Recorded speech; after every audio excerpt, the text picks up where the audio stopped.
Good morning, kids. I had told you in the previous class that we will do the story titled The Quality by John Galsworthy, and I'm assuming that you've read the story. So what I'll do is I'll walk you through the story, and as I walk you through the story, we will also focus on the important things that we need to know and understand. Okay, now to begin with, as I've mentioned on the board, this particular story was first published in the Inn of Tranquility, Studies and Essays in 1912. Okay, I don't want to dwell a lot on the author or the writer, John Galsworthy. So we will start with the setting. Okay, now the setting of this particular story is set in two small shops let into one in a fashionable part of West End in London. Okay, now the thing that is very interesting about the setting of this story is that this particular boot shop has been treated like a shrine by the writer, where it seems as if an artist or a creator is busy at his work. Now we'll get to that part later, but that is the setting. Okay, and as far as the characters are concerned, kids, there are three characters. The first character is the narrator himself. So we have an unnamed first person narrator. Okay, we have two brothers, the Gessler brothers, okay, who are really who make handcrafted shoes, and they are probably we can infer from the story that they are men of German origin, because of and this German influence is something that we can see, okay, in their use of language. Okay, and another thing about the narrator is that how is it that the narrator came to know the Gessler brothers? Well, his father used to go there, go to that particular shop to buy shoes, and he used to accompany his father, and as a result of which he got to know the Gessler brothers. And also you need to remember is that during the course of the story, it is this narrator who familiarizes us with the ways of the Gessler brothers. In fact, the narrator's visit to the shop of the Gessler brothers actually tells us or shows us things about the Gessler brothers. So they form blocks of the story. Okay, blocks in the sense every visit to the Gessler brothers is one block where we come to know more about the Gessler brothers. So this particular story is in the form of the visits that the narrator pays to the shop of the Gessler brothers. And we also come to know that this particular narrator he's fond of the Gessler brothers, and he also has a lot of respect for them as well as their handcrafted shoes. Okay, and we also need to remember that if you look at the second paragraph, the description of the shoes that were kept at the window, the writer has spoken about those pair of pumps inexpressibly sim, and he's also spoken about the riding boots with a lovely sooty glow. So the description of the shoes clearly reveals to us a few things about the Gessler brothers. It also reveals to us that they were really good at what they did. They were really exquisite craftsmen, and it also reveals a thing or two about the narrator, this unnamed narrator. This unnamed narrator has an appreciation for the work that the Gessler brothers do. Okay, and he also has a taste for good shoes. Okay, and also remember that in the second paragraph, the narrator says something like this. He says that the Gessler brothers were brothers who could see the soul of boot. So this clearly goes on to show that the Gessler brothers, they were supremely talented. They were artists in the sense that they could capture and bring to life, okay, the soul, the core, the spirit of the boots that they made. Okay, and then remember, there's this use of this idiom has been used as a metaphor where the narrator goes on to say that when he saw those boots, it made water come into his mouth. So which again clearly tells us that the narrator had a thing or two for shoes. You can look at it that way. Okay, so and then gradually, as this particular story progresses, in the part of the exposition, there is this point where the writer asks the narrator asks the younger Gessler brother that isn't it a very hard thing to do for you to handcraft these shoes? And at that point of time, the younger Gessler brothers makes a statement, and he goes on to say that it is an art, okay, and also see the way he actually expresses himself. So there is this distinct German touch when he speaks. Now when he says it is an art, what are we supposed to understand? Well, what we are supposed to understand, kids, is that Mr. Gessler does not view the shoes that he makes as simply a product or simply products. Okay, so he has the spirit of an artist in him. Okay, and every shoe that he makes, okay, there is a lot of investment that goes into that particular shoe. So when you buy a shoe from when one buys a shoe from the Gessler brothers, what is one buying? One is buying hours and hours of painstaking work and moments of pure joy. One is buying a piece of his life. One is buying a piece of his heart. One is buying a piece of his soul. So that's the kind of emotional investment that the Gessler brother shows towards his particular work. And also one needs to understand that to create something worthy, to create something great, to create something really good, there's a lot of pain, there's a lot of struggle involved. So what is it about the shoes that makes it valuable?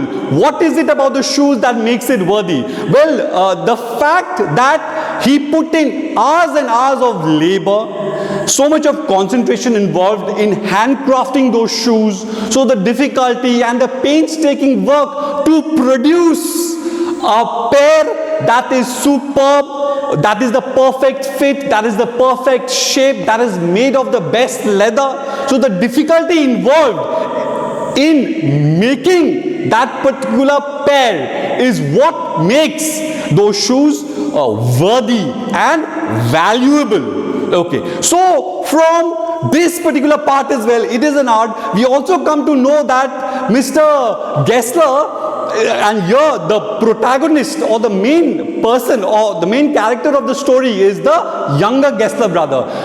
Though the younger and the elder Gessler brother, they complement each other, we don't get to know a lot about the elder Gessler brother. In fact, it's the younger Gessler brother who makes most of the decisions. Remember that. Okay.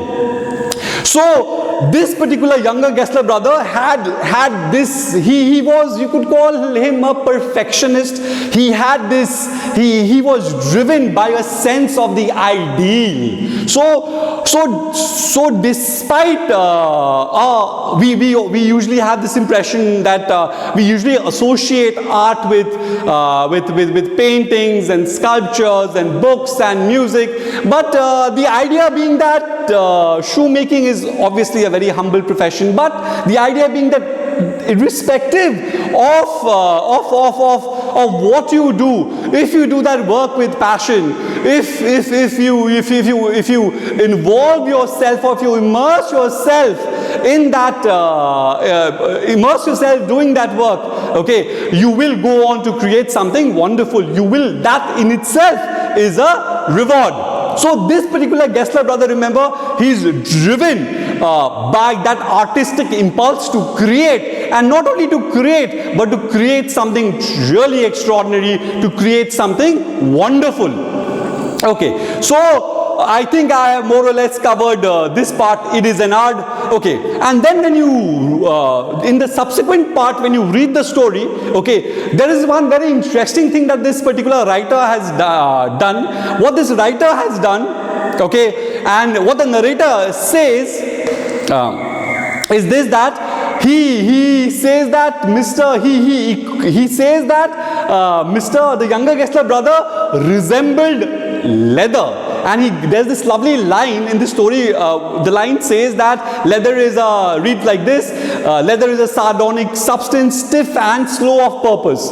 So Mr. Gessler was so into his craft, into his art, that he came to acquire the qualities of the very product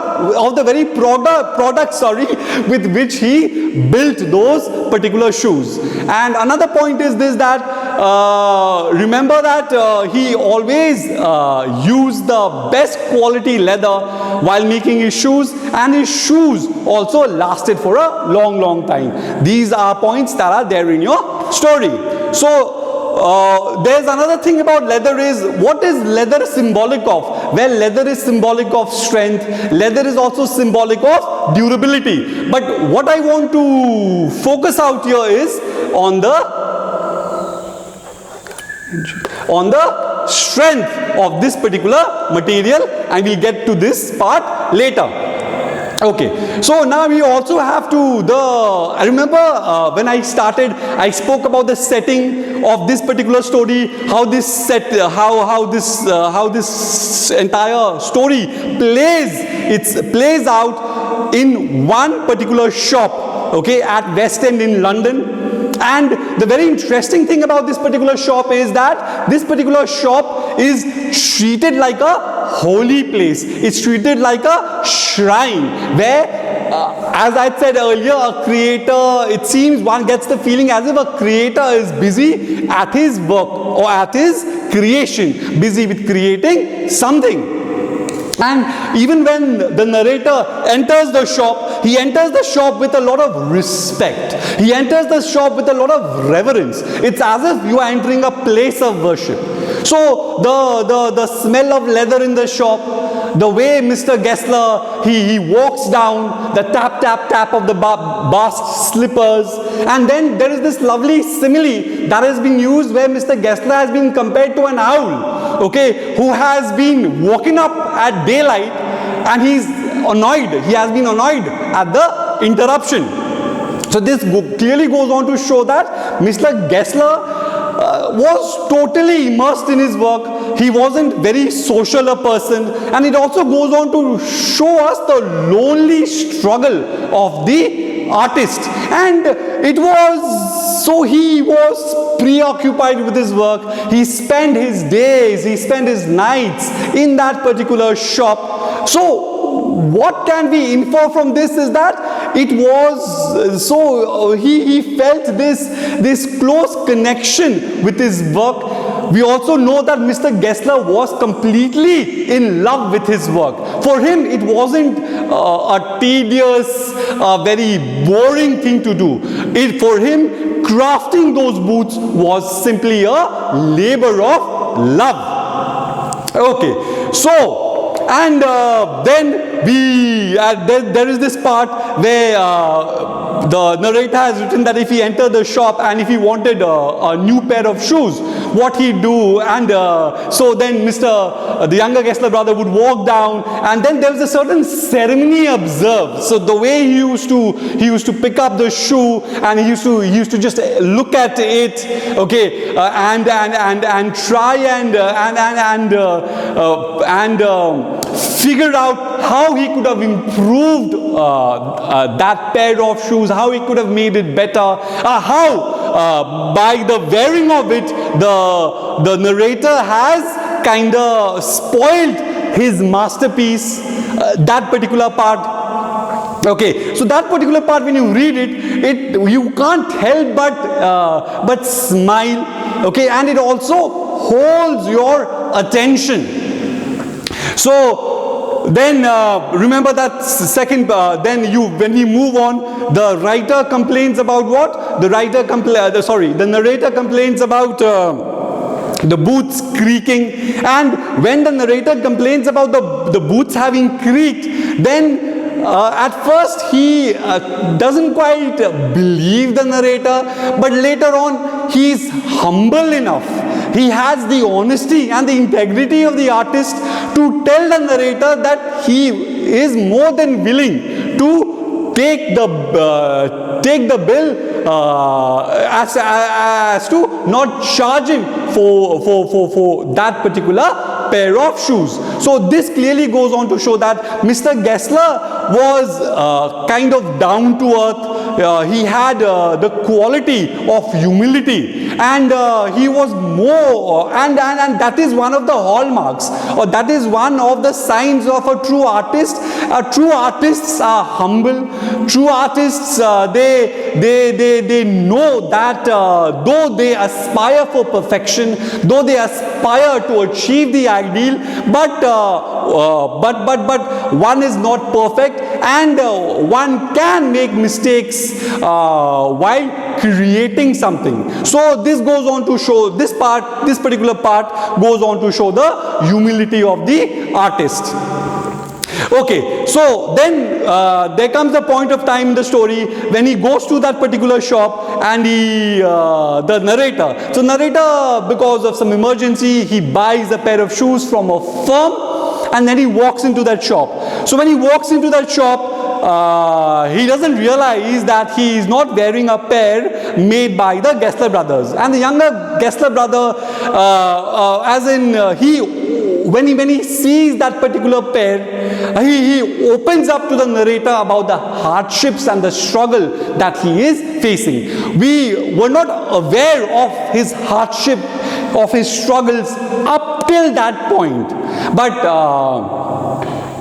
now, since he talks about it, we come to know something, we come to know about the conflict in the story. So, what is the conflict? Well, there are two conflicts taking place in the story. One is an internal, okay, let's talk about the external conflict first. So remember, this particular story, kids, is set in the backdrop of the Industrial Revolution, where what happened was factories came into the picture and production became mechanized. So production became mechanized, and factories started producing goods in bulk on a large scale, and they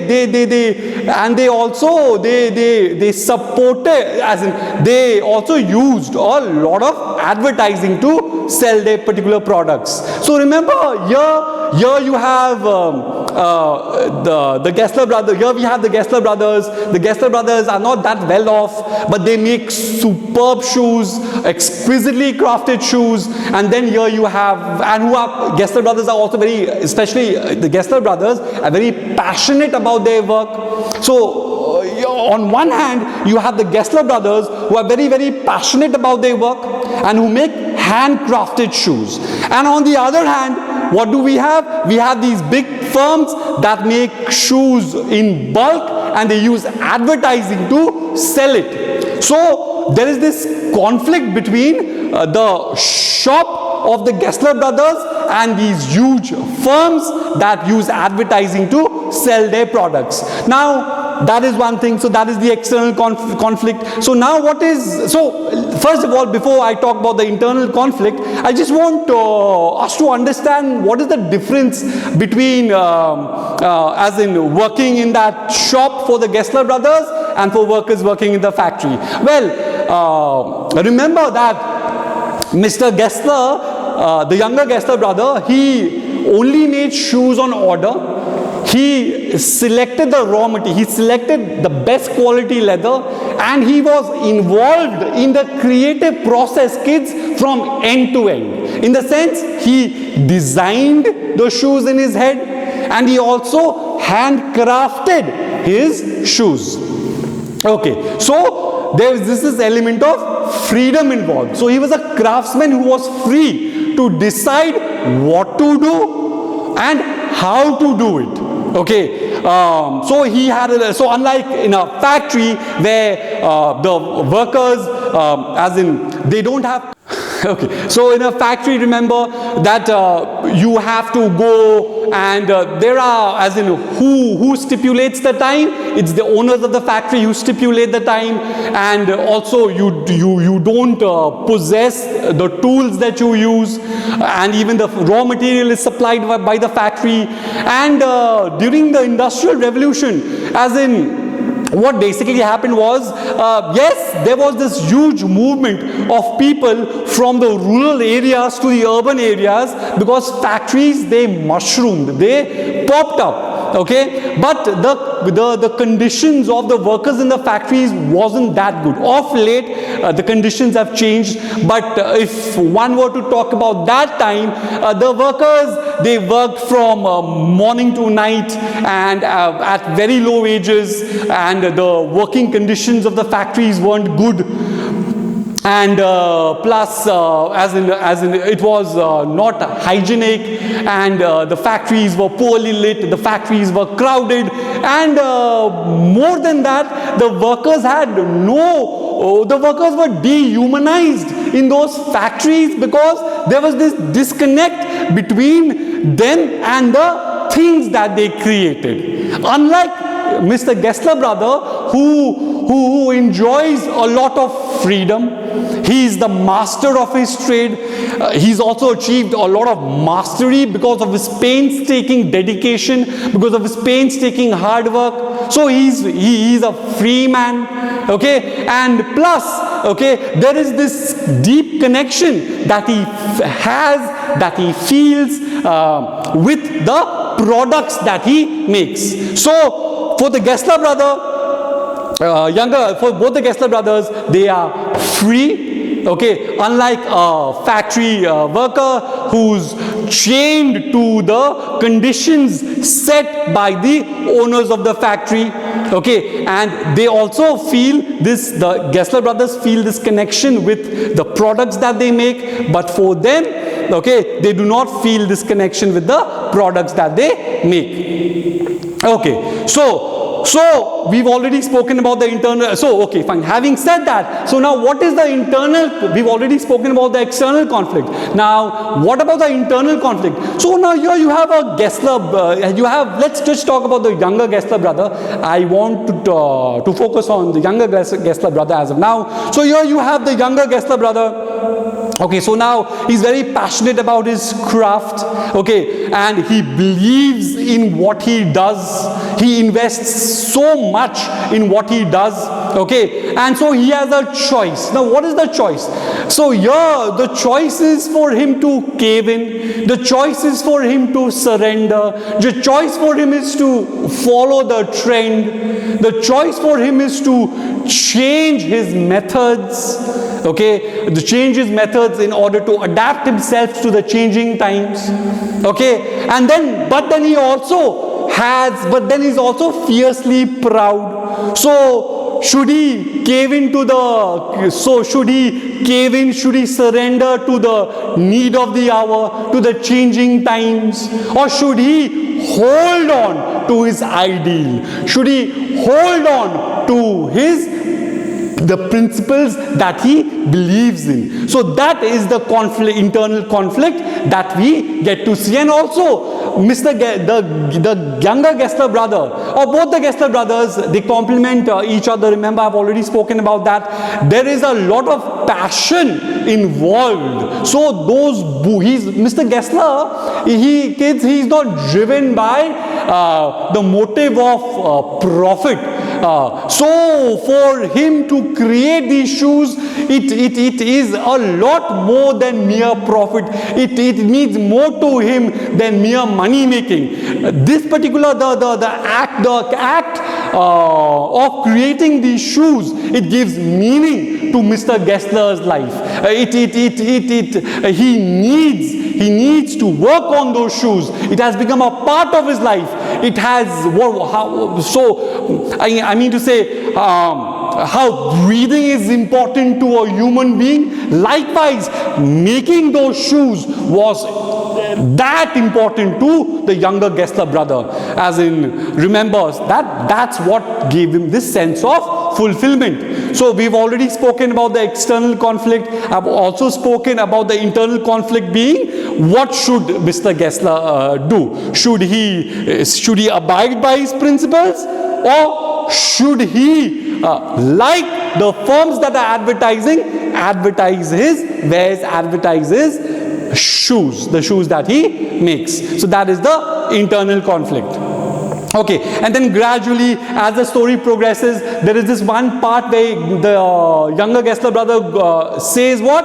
He says that people no longer appreciate good booths. Remember, he says booths, which obviously means booths, which clearly goes on to show what? That the public standard has declined. And the public has how should I put it across to you? The public believes in the advertised mediocrity of these firms. Okay, you can look at it that way. Okay, and then there's this one instance where he goes to meet the younger Gessler brother, and at that point of time he realizes that it's the younger Gessler brother. At first he can't recognize the younger Gessler brother. He thinks that the person whom he's seeing is the elder one, and because this guy has really aged quickly. We also come to know that the elder guy, because they had to sell one part of the shop, the elder Gessler brother couldn't quite get over that loss, and because of which he passed away. So we get to know that, and also remember that when the factories, they advertised their wares, they had a lot of money backing them. Okay, so that not only took a physical toll on the Gessler brother, both the Gessler brothers, but it also had this huge psychological toll. It also cost the younger, it also cost them mentally or psychologically. So remember that. Okay, so we have the death of the elder Gessler brother, and then as we read on, we come to know. So then finally, so remember also one thing about the narrator is that the narrator is very loyal to the Gessler brothers. So loyalty in what sense? In the sense that his father used to buy shoes from the Gessler brothers. Okay, and then so he wanted to keep that tradition alive, and plus he also understood and appreciated the beauty of their handcrafted shoes.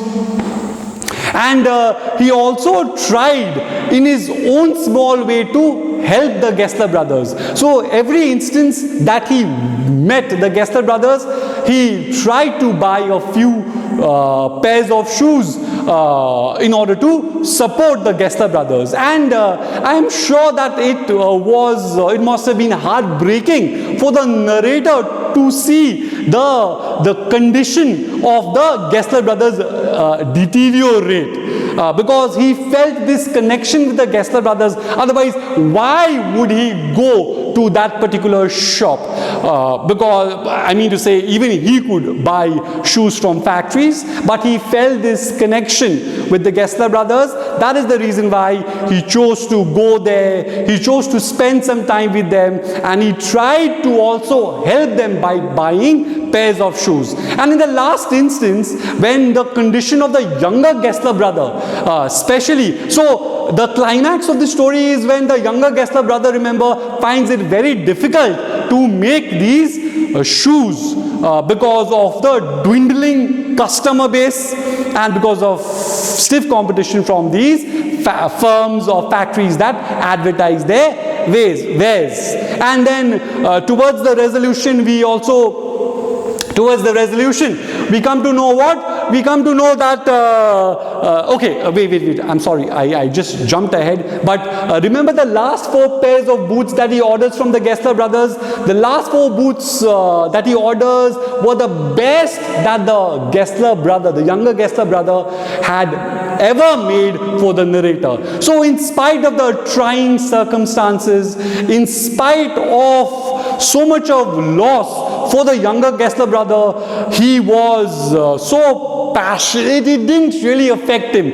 Working on his craft was a reward in itself, and he continued to put in everything that he had into making those particular shoes. So the last 4 pairs that he gets from the Gessler brothers, remember, those are the best handcrafted shoes, going on to show that Mr. Gessler or the younger Gessler brother was still particular about the shoes that he made, and despite the circumstances, he gave it his everything. Okay. And remember, that is how you master something. That is the way to achieve mastery over something, when you just immerse yourself in your work, and when you keep on, there is this thing called deliberate practice that you need to involve yourself in. So the more you practice, the more work that you put into your craft, the better, as in you are, that clearly goes on to show, or it means that you are on the road to mastery. So for these Gessler brothers were also, remember, masters of their particular craft, as in they were really good shoemakers.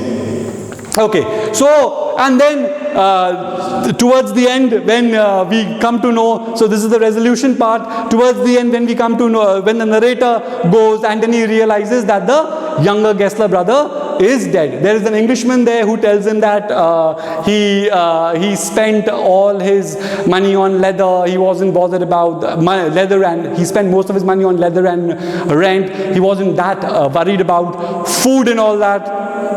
Okay, and he spent his days and nights towards the evening of his life in making these shoes, and he died possibly of starvation. Okay, so though Mr. Gessler, remember that though Mr. Gessler had a choice, as I've spoken about it earlier, but he was so passionate about his craft, he had a set of principles that he adhered to. He didn't want to cave into consumerism. Okay, he wanted to stay true to himself and his craft. Okay, and because of which he had a tragic end. Okay, tragic end. So the thing to remember about the title of this story, Quality, is that it is not only this particular story case is not only about the quality of the shoes, okay, that the Gessler brothers made, okay, but it's also about the quality of the Gessler brothers themselves. Okay, the ideas that they had about their work, their commitment and passion towards their work. So it's about their quality as well. And the irony of this particular story is what, kids? The irony of this particular story is that it was the pursuit, it was the quest for quality that led to a tragic end. Okay, so that's the irony of the story. And we also come to know from the end of the story that perhaps, what can we infer? Well, we can infer that, what can we read into the story is that perhaps it's the society is not capable of sustaining people like the Gessler brothers. And the Gessler brothers, they died because, or in spite of their merit in a world that had surrendered itself to advertised mediocrity. Okay, so this particular, so the younger Gessler brother, both the Gessler brothers, okay, they followed their heart, which led to tragic consequences. So now, was there something wrong with that? Well, there are two ways of looking at it. Okay, okay, you could argue and say that no, the Gessler brothers, they should have changed with the times, because that's how businesses survive. Or you could also argue that as the Romantics felt that one has to listen to one's heart, and even if that leads to disastrous consequences, it is not a reflection of the artist, but it's a reflection of the heartless, cruel, vulgar world that the artist lives in. Okay, so you can look at it that way.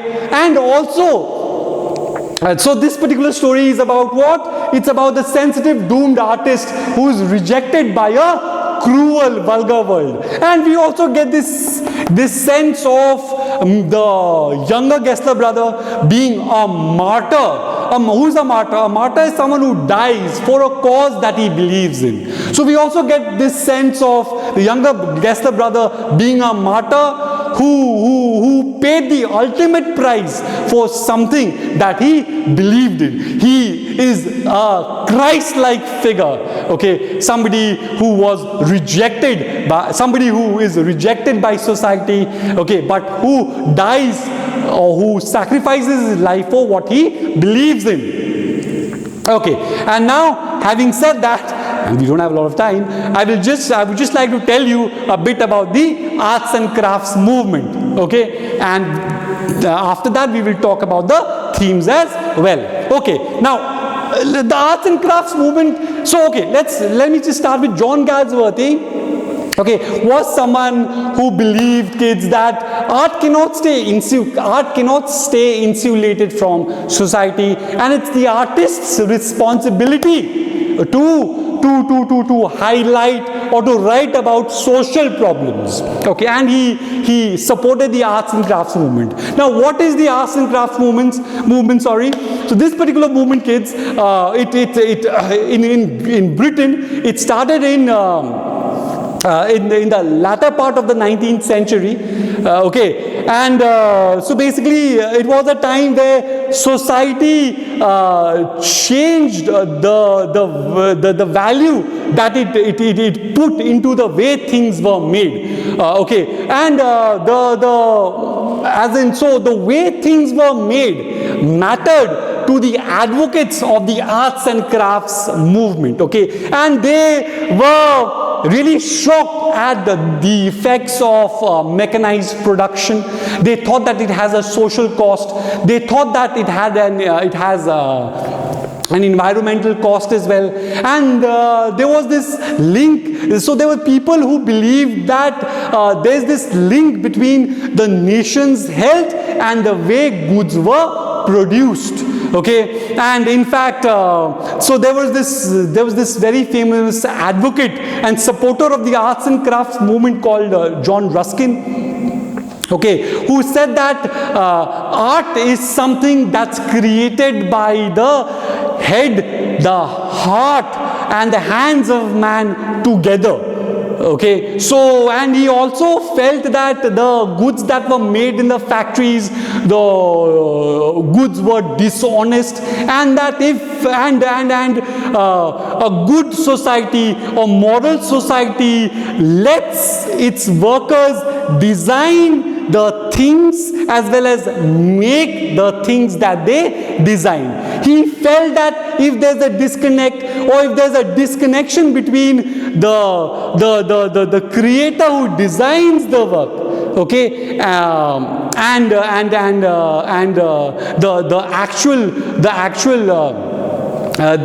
the manual act of creating that piece of work that the creator has thought of or designed in his mind, that is not good for the artist, that is not good for society. So there was a lot of emphasis placed on the way things were made. Okay, they believed that craftsmanship is a combination.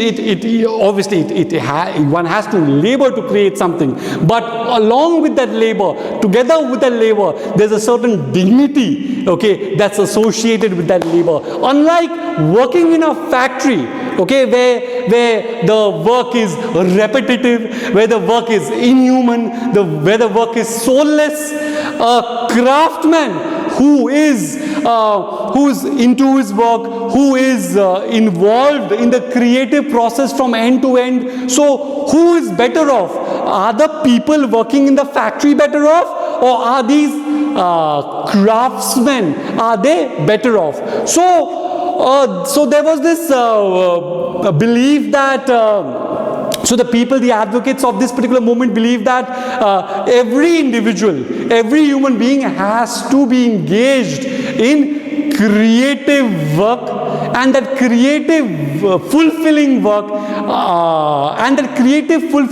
has to involve the head, it has to involve the heart, and it has to also involve, and he feels disconnected from life. So this particular story, kids, is a story in support of the craftsmen, okay, who design the things that they are about to make in their minds, okay, and who also are engaged in manually using their hands to produce the thing that they thought of, okay. And please be very careful and remember to know a thing or two about the arts and crafts movement, because you will get a better understanding of the story if you understand the principles and the things that the advocates of this movement believed in. Okay, and as far as the theme is concerned, okay, I would just like to focus on one theme out here, and the theme, I'm sure, if you read the story and if you followed what I've told you, the theme of passion is evident. Okay, so this, but from the beginning to the end of the story, we are fully aware, either directly or indirectly, the passion that both the Gessler brothers have, especially the younger Gessler brother has and feels for his craft, feels for his profession. Now there are a few more things that I would like to discuss about the story, and we will discuss that later when you return. Goodbye, kids.